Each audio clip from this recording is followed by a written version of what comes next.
Hello everyone, Matt the Lester here, and we are back with the next episode, episode 9 of our Terra Mystica Fan Factions Basic Strategy series. If this is your first time here, we are going through each of the 14 new base color factions for Terra Mystica, these fan factions that are currently being beta tested on Board Game Arena and will soon be released as an official expansion for Terra Mystica. The tests have been going on now for a number of months, and we're starting to get an idea of how to play these factions, what are some of the strategies and the tips and tricks for playing them. So if you are a Terra Mystica player who's familiar with the game, but you're looking to play one of these factions for the first couple times, maybe jump into a game on Board Game Arena, these videos are just for you to have a bit of a sense of what you might be going with as you play these factions. We've gone through 8 of them already. As I said, this is episode 9, and today we are diving into, in my mind, one of the trickiest factions to play because they are on the weaker side, and that is the Archivists. The Archivists are one of the 2 yellow fan factions, and they are all about scrolls. This is a point of contention in the Terra Mystica community that if you look at the pass tiles, they are actually in the shape of a little scroll. And some people jokingly like to call them scrolls. I personally call them pass tiles. But archivists are all about reading and libraries and information, and so they make big use of these pass tiles as sort of the defining feature of the faction. So those of you know, I don't do video editing, there's no animations, these are very straightforward videos. I do them in one take. So this is going to be the no frills, one take Terra Mystica fan faction basic strategy overview of the Archivists. All right, let's go.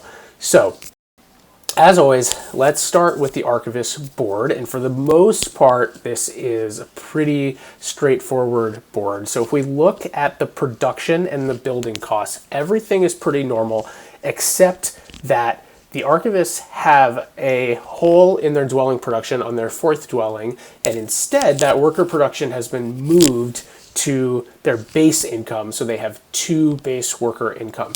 And this is actually a buff to the faction over a normal production because they get that production from the very beginning of the game and they don't have to have 4 dwellings. So over the game, this will actually cause them to produce slightly more workers than they would if they just had normal worker production, but I wouldn't say that it is a massive buff. Everything else is pretty similar, pretty standard. You have normal TPs, normal priests, and cheap big buildings, 6 coin cost stronghold and sanctuary, 2 power production on the stronghold, and we'll come back to this ability in just a second. They are a 5/7 powerable faction. This has actually changed. When they were first released, they were oddly a 0/12, giving them the ability to take double dig right out the gate. This proved to be a little bit too strong, and so they've been scaled back in their current iteration. And one thing I'll note here with the Archivists, and this is true for honestly all of the factions in the series, is these are still in beta testing, so there's a chance that the final versions do look slightly different than what I'm talking about and showing you now. If it turns out that there are major changes, maybe I'll come out with a revision video in the future or something like that, but for now we're talking about the version that is live on Board Game Arena as of the timing of this taping. Archivists have already been tweaked both down and then up, so no promises that there's no future changes, but I think we're probably pretty close to the final state. So anyways, but for now, they are a 5/7 starting faction, which is standard. Coming over here, they have normal digging costs, advanced, normal shipping costs, and then we get into some of the unique stuff. So let's look at their start. It says normal starting resources, 3 workers and 15 coins, but they have no starting cult steps, and instead they have this weird icon which says that when you pick the Archivists into the game, so either when you throw them into the auction or whether you choose them for yourself, you get to take an extra one of the bonus pass tiles that is not currently in the game and add it to the pool that is available for all factions to use during the game. And this synergizes with what you will see is a consistent theme for the Archivists about focusing on the pass tiles. Now, Currently, the way this works is that you have to choose the extra tile that you put into the pool at random, which is not nearly as good as if you got to choose the one of the missing ones that you would get to land on. So that's how the current implementation goes. I think it would be a pretty significant and honestly buff that I would advocate for, is to allow them to choose, but for now it's random. So if you're playing a 4-player game, there are 10 total pass tiles, meaning 3 of the ones are missing, so 1/3 chance that each of them will end up in the game after you pick the Archivist. Moving down to their book ability, the first one of these is actually a negative ability, and this says that Archivists do not receive cult rewards.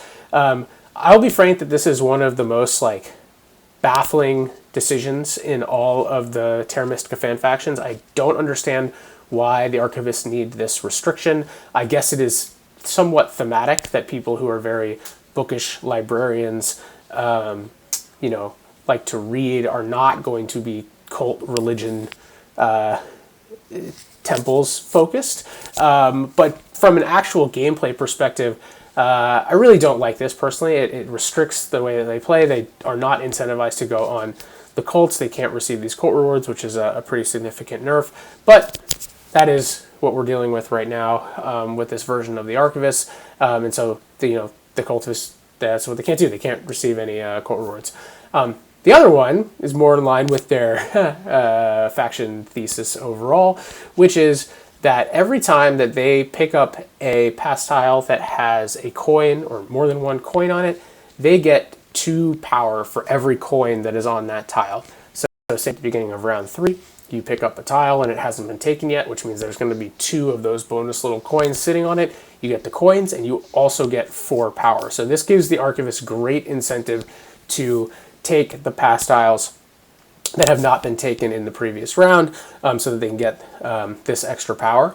And it synergizes very well with the ability that they put the extra pass tile in the game, because that means in any given round there's an additional pass tile that is not being chosen. And so, for example, in a 4-player game, there will be 4 tiles chosen and 4 tiles that are not chosen and therefore have coins, giving the Archivists a wider range of possibilities to take advantage of this ability. And then finally, you look over at their Stronghold ability, and it takes this whole pass tile concept and accelerates it even further, because what this says is that once you have built the Stronghold, every time you pass, you get to pick up 2 pass tiles instead of 1. And so this is really the most key important ability of the Archivists, because these 2 pass tiles are what's going to provide them that boost in economy and even potentially points, in the case of points pass tiles that give victory points, that will allow them to be competitive in the game. And again, synergizes nicely with these other 2 abilities, because if you're picking up 2 tiles, maybe each one has a coin on it and you can get this power bonus on 1. And again, going back to the original of why there's an extra bonus tile placed into the game, it's so that when the Archivists take 2, it leaves the normal set of number of pass tiles available for everybody else to choose. So it kind of all goes together and kind of all works into this nice theme of the Archivists focusing on these scrolls, focusing on these pass tiles. Those are the same thing, by the way. And so that's kind of everything that this faction is about. Okay, so now that we know sort of what's going on with their board, let's talk about when we might want to play the Archivists.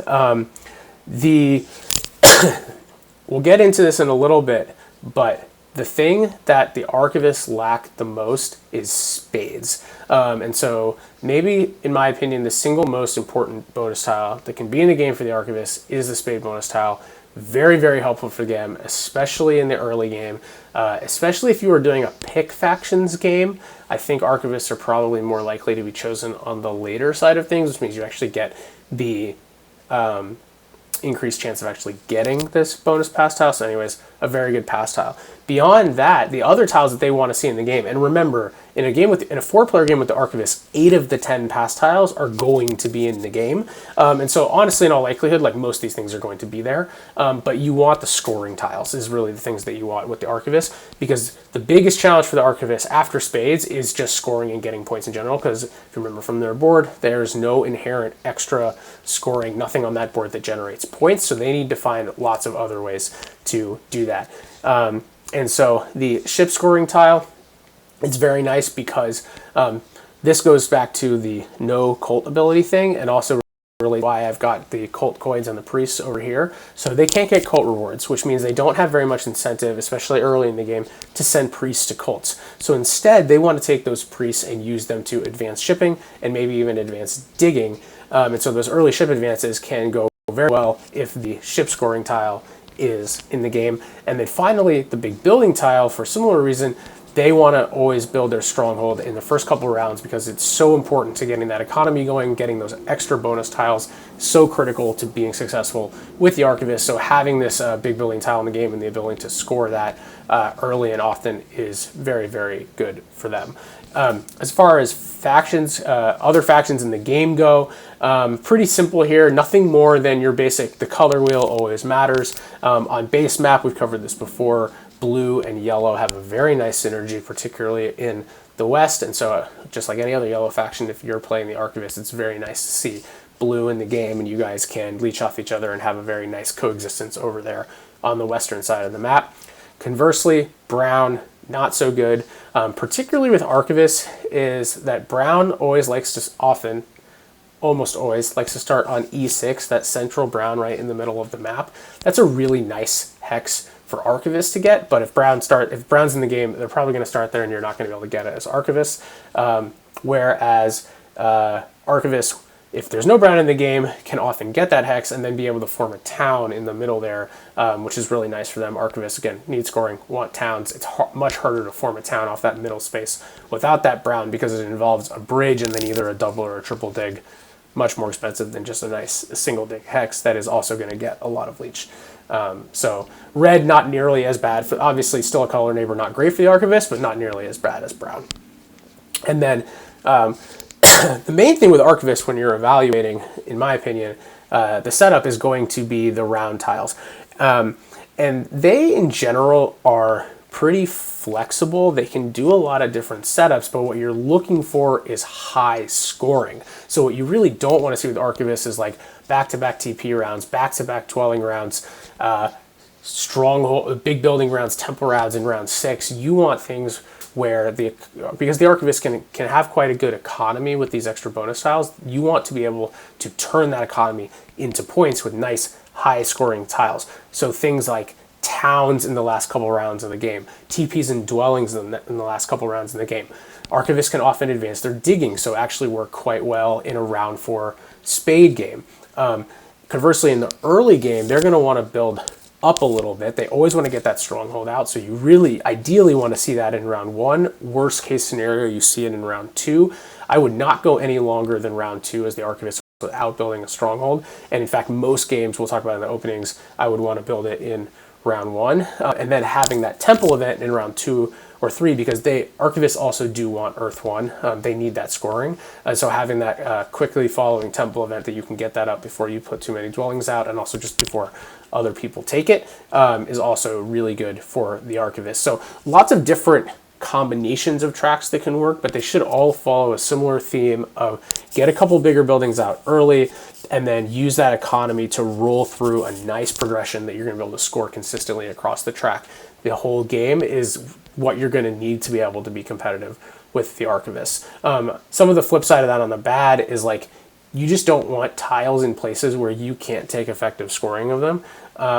So that's towns in the first couple of rounds, big buildings and temples at the end of the game. And then the other thing that's on the bad side, and it was the reason I've thrown this TP tile in here, is that because the Archivists don't take good advantage of, well, they can't take advantage of the cult rewards, having good cult rewards for other factions is bad for the Archivists. So particularly the town one is really bad because you can't score it, and that early Earth Spade is one that a lot of factions can take advantage of. And will go after, and you won't be able to get any of that. Similarly for the water spade or the air spade that's also in the TP tile, all of those are rewards that are really going to help other factions' economy, and you can't take advantage of them at all. So you don't want to see those if you're playing the Archivists.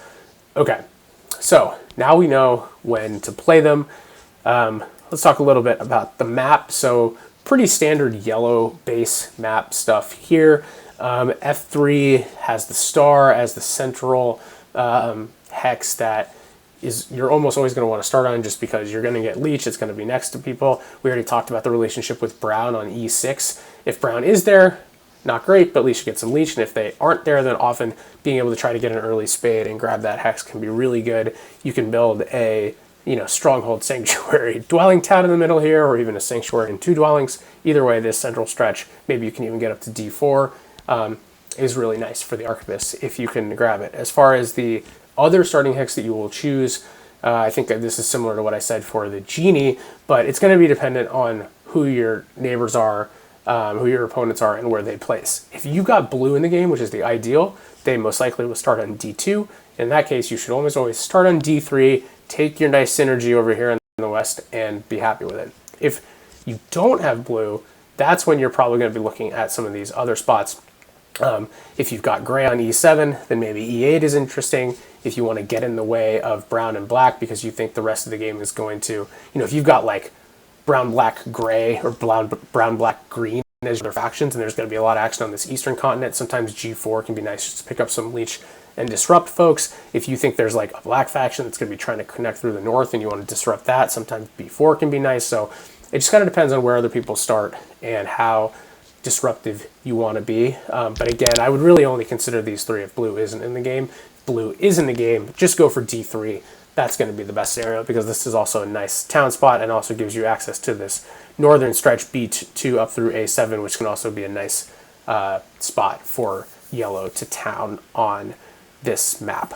I will say that the slightly more eastern setup actually works a little bit better for Archivists than some other yellow factions because of their early inclination to increase shipping. Remember, as we said, they will get priests once they start having a temple, but don't have any incentive to send them to the cults, so they often want to use them to increase shipping. So if you can get 2 shipping from E8, it's an easy, or from any of these hexes, it's very easy to therefore turn around and grab the other 2 as well. Or even if you start on F3 and you've grabbed G2, then you're also 2 shipping away from all of these. So a early to mid game 2 ship spree from the Archivist can be a nice way to expand and ramp up your dwelling production through the rest of the game. Okay, let's talk about openings for the Archivists. And I think the Archivists have mainly 2 openings, to be honest, and then one third one that we'll talk about in a second, which is the Stronghold Temple. But as the Archivist, most of the time, I would advocate opening with the Stronghold. And the reason for this is just because if you open with the Stronghold, it means when you pass out of round 1, you get to right away take advantage of their biggest built-in inherent advantage, which is that passing for a second pass tile. Because the Archivists have that base income of 2 and normal starting resources, they actually go into round 1 with 7 workers instead of the normal 6 before even you get anything off of a bonus tile. So this actually means that, for example, if they get the spade bonus tile, they can build a stronghold and still build a dwelling without having to rely on any power actions or extra workers from any other source.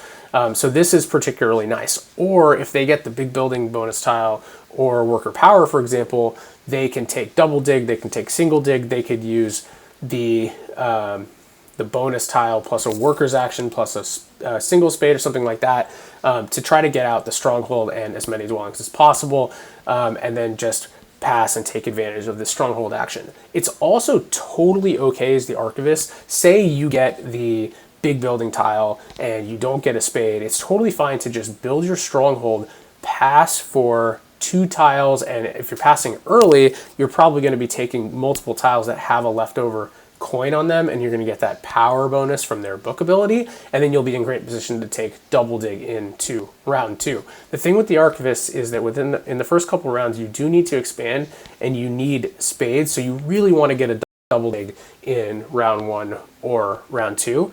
But passing early out of round 1, you have the extra worker already. To secure it in round 2 is totally fine. Don't go like blow your power in round 1 on a single spade or priest or workers or anything like that at the expense of getting it in round 2, either due to tempo or the amount of power that you have. So just really think about that, particularly if you're opening Stronghold. The other option as Archivist is to just open with a temple. I would advise doing this if at least one of these two things is true, that either round 1 is a temple event or round 2 is a big building event. Obviously the idea opening temple is that you will then turn around and build a stronghold in round 2. And with the temple, the other advantage is you have more workers over to be able to build multiple dwellings. So say you're on temp ship, for example, maybe you take a priest and increase to 2 ship, or you're on temp ship and you get double dig, and so you dig, for example, you double dig like B2 and G2 at temp ship, which allows you to open multiple dwellings. Then you maybe want to not spend all of your workers on that stronghold, so you just build a temple instead, and you're able to get more dwellings out, and then you use the workers that you generate from those dwellings to turn around and build your stronghold in round 2.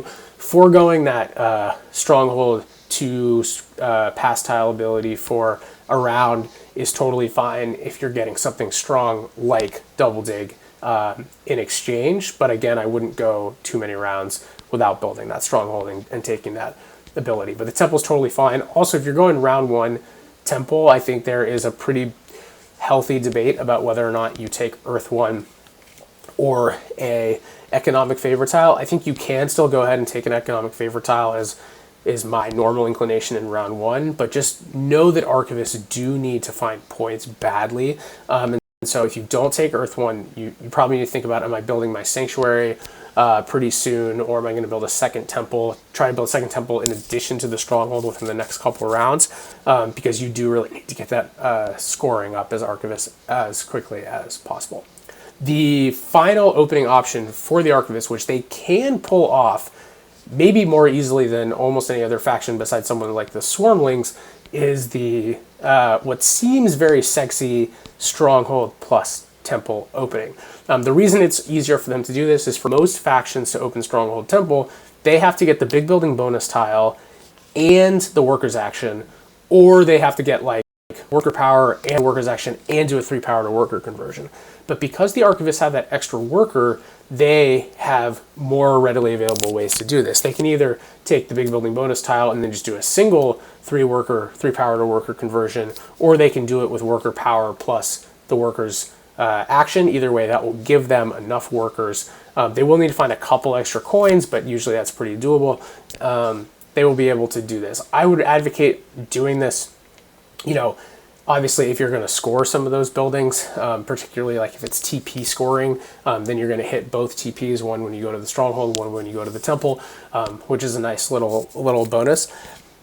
What I'll say about this opening, though, is if you're going to do this, be very cognizant of tempo, how much leech you're getting, and what it's positioning you for in round 2. Because this takes a lot more actions than either stronghold or temple opening, because you're taking a power action, you're doing multiple upgrades on multiple dwellings, usually means you're not going to pass early. And if you do this, you're probably also not getting any spades. And so if you do this opening and then you get locked out of the spades in round 2, you're kind of in for a world of hurt, because you really need to be able to expand. So maybe if you've started in the east and you do this in round 1 and then in round 2 you get up to 2 shipping, and you just think about, am I still going to have a path to doing some expansion and building some dwellings in round 2? If doing this opening is going to inhibit you from doing that, and your only way to build dwellings in round 2 is going to be to like hard dig or something, then I would probably just build a stronghold and pass early for double dig. I think that's better than pushing for a temple in round 1 that you may not otherwise need. So it's a cool opening if you can pull it and you can snowball it into something good, but if it slows you down in the next couple rounds, it's not going to be worth it. You're better off just waiting till round 2 or round 3 to build that temple. So just think about that. Where's your power going? Like, in the long run, double dig is better than a worker's action, and to do this opening, you have to take a worker's action. So if that worker's action is going to prohibit you from subsequently getting double dig, maybe reconsider. Anyways, but it is fun if you pull it off. Stronghold plus temple is kind of fun, almost like the Alchemist, which is actually a good transition into what we keep in mind and sort of how do you play the Archivist through the course of the game. I have more started thinking about them in kind of similar terms to the Alchemist, where their economic ability is not as good as the Alchemist, getting just free coins for VPs, but they do have a pretty strong economic ability. That extra tile can be worth an extra 6 coins, an extra 4 coins, right? Like, that's better than, a favorite tile, for example, in terms of economic production. So it is really quite a strong economic ability, but you do have to turn it into points. And they don't have any inherent scoring, as we talked about. So you really got to focus on the track, as we already talked about. You do want those scoring favorite tiles. You really do want Earth 1, ideally Water 1 too. And you should score on the bonus tiles as much as possible, just like other factions. Get a bunch of stuff out so that whether you're hitting that dwelling scoring or the shipping scoring, you're able to maximize those as much as possible late in the game. One thing that we should quickly mention is that when these guys were first released, a lot of people looked at them and they said, oh my god, they have the ability to take 2 scoring bonus tiles in round 6 and pass for 16 points. So yes, theoretically that's the case. I've played a number of games with these guys. In reality, if you're playing with good players, they're not going to leave 2 of them open for you to grab very often, if at all. So I definitely wouldn't think, I'm going to be able to catch up on scoring later in the game by just passing for multiple scoring tiles with my stronghold ability. The reality is it's just probably not going to happen. You're probably going to go through normally where 1 becomes available and you have to pass to take that one. And then in addition, you grab a nice economic supplemental boost with your second tile. But it's probably not going to be 2, so definitely don't focus on that.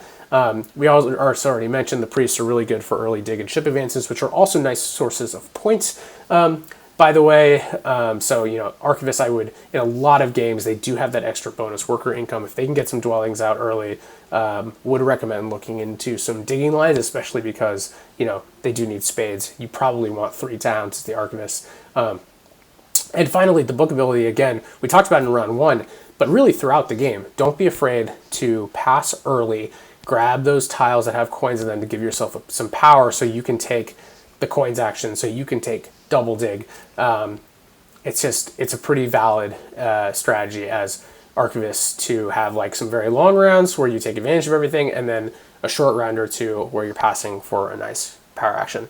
As far as sort of overall, what are we looking for? Again, strong economy often is going to lead to high network. That's very much true with the Archivists. If you want to be competitive, you really need to think about scoring 12, 15, 18 points on network. So you really should be looking for that. Make sure you don't get cut off if you do happen to start split, for example. Make sure that you're able to connect. It's not usually a huge issue for yellow on base map, but just keep it in mind. On the other side, and this is one of the reasons they need to find so many points, is that not only do they not have inherent scoring, but they almost by default are not going to score a lot of points on the cults, because it's just not a good investment for them to send priests to the cults early in the game. You might send a couple very late in the game to try to grab 2 points, 4 points on a cult or 2 here, but because they can't get cult rewards, you're just not going to do it early in the game. It's just such a silly use of your priests. But so they end up very low very frequently in cults. They also have no starting cult steps, so they're starting at 0 points across the board. So you just really shouldn't bank on almost any points coming from there. And so got to find that scoring in all the other places where it's available. And then finally, sort of overall, I think these guys are pretty weak. I've really seen them just struggle to find that necessary number of points and to really capitalize on turning all this economy into points. Maybe as people play them more and more and understand them, kind of like it took people a long time to sort of figure out the right way to play Alchemist, maybe we'll figure out how to be a little bit more effective with them. But just if you're putting them in, or if you're choosing them in a pick factions game, just make sure the setup is really good for them. Or if you're in an auction, discount them a few points, maybe relative to your initial inclination, because the early returns are just that they are a little bit underpowered, and also just the cult restriction overall. Personally, they're one of my least favorite of the fan factions to play, just because I like having more avenues. But I have seen people have good games with them. There are definitely certain things, the passing for 2 tiles, if you grab like the 6 coin tile and the 4 coin tile at the same time when you're short on coins, like there are definitely some very fun things to do with them. So maybe some of you can enlighten me. Send me some good Archivist games. Send me some of the cool stuff. What am I missing with this faction? I think there's probably some interesting stuff out there that has yet to manifest yet. So as you discover, as you figure it out, come find me on BGA. Let me know in the comments what you think about the Archivists, and try them out, enjoy some games, and see if your opinion is the same or different than mine. And then until next time, we will see you and enjoy.